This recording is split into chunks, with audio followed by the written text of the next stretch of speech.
అక్కడ ఇద్దరు ఇంటర్ విద్యార్థులు ఆత్మహత్య చేసుకుంటే మరోవైపు మియాపూర్లో ఒక ప్రైవేట్ కాలేజీలో విద్యార్థులు ఈ చదువుల ఒత్తిడి మా వల్ల కాదు, మాకు ఆత్మహత్య శరణ్యమంటూ గోడల మీద రాశారు.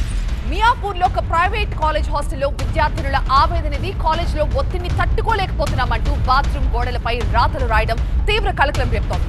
తమకు ఆత్మహత్య తప్ప వేరే మార్గం లేదంటూ ఆవేదన వ్యక్తం చేస్తున్నారు. ఈ క్యాంపస్ లో మొత్తం 1500 మంది విద్యార్థులు చదువుతున్నారు. కాలేజ్ యాజమాన్యం తీరుపై విద్యార్థులు తీవ్ర ఆవేదన చెందుతున్నారు. గోడలపై విద్యార్థుల రాతలను చెరిపేసే ప్రయత్నం చేస్తున్న యాజమాన్యం ఈ ఆవేదన తర్వాత విద్యార్థులను బలవంతంగా ఇళ్లకు పంపించేశారు కళాశాల సిబ్బంది. విషయం తెలిసి హాస్టల్ ముందు ఆందోళనకు దిగారు విద్యార్థి సంఘాల నేతలు. ఆత్మహత్యలకు ప్రేరేపిస్తున్న యాజమాన్యంపై చర్యలు తీసుకోవాలంటూ డిమాండ్ చేస్తున్నారు.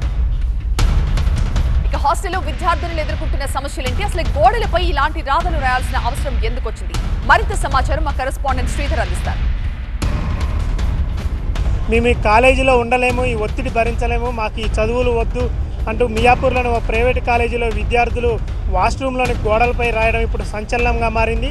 నిన్న ఉదయం పూట కాలేజీలో వాష్రూమ్లో విద్యార్థులు మేము ఈ కాలేజీలో ఉండలేము, మీ ఒత్తిడి భరించలేకపోతున్నాము, మేము ఆత్మహత్య చేసుకుంటామని వాష్రూమ్లో గోడల మీద రాశారు. దీంతో కాలేజీ యాజమాన్యం గోడల మీద రాసినటువంటి రాతల్ని చెడిపే ప్రయత్నం చేశారు.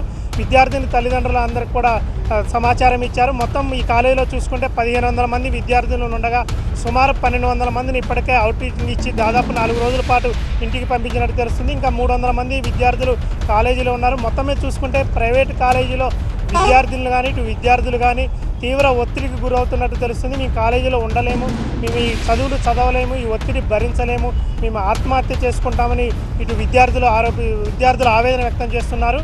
నిన్న కూడా హైదరాబాద్లో చూసుకుంటే 2 ప్రైవేట్ కాలేజీలో ఒక విద్యార్థి ఇంటర్ సెకండ్ ఇయర్ చదువుతున్న విద్యార్థులు ఆత్మహత్య చేసుకున్నారు. దాదాపు ప్రైవేట్ కాలేజీలలో యాజమాన్యం ఒత్తిడి లేకపోతే తల్లిదండ్రులు బలవంతంగా కాలేజీలో ఉండి చదివిస్తున్నారా, మొత్తానికి ఈ సమస్య ఏదైనా తెలియకపోయినప్పటికీ కూడా విద్యార్థులు మాత్రం తీవ్ర ఒత్తిడికి లోనవుతున్నట్టు తెలుస్తుంది. గత సంవత్సరంలో కానీ ఈ సంవత్సరం కానీ దాదాపు 10ల సంఖ్యలో హైదరాబాద్లోని ప్రైవేట్ కాలేజీల్లో విద్యార్థులు ఆత్మహత్య చేసుకున్నారు. ఇదే విధంగా ఉంటే విద్యార్థులు భవిష్యత్తు ఆగమ్య గోచరంగా తయారవుతుందని విద్యావేత్తలు అంటున్నారు. కెమెరా పర్సన్ వెంకట్తో శ్రీధర్, టీవీ9 హైదరాబాద్.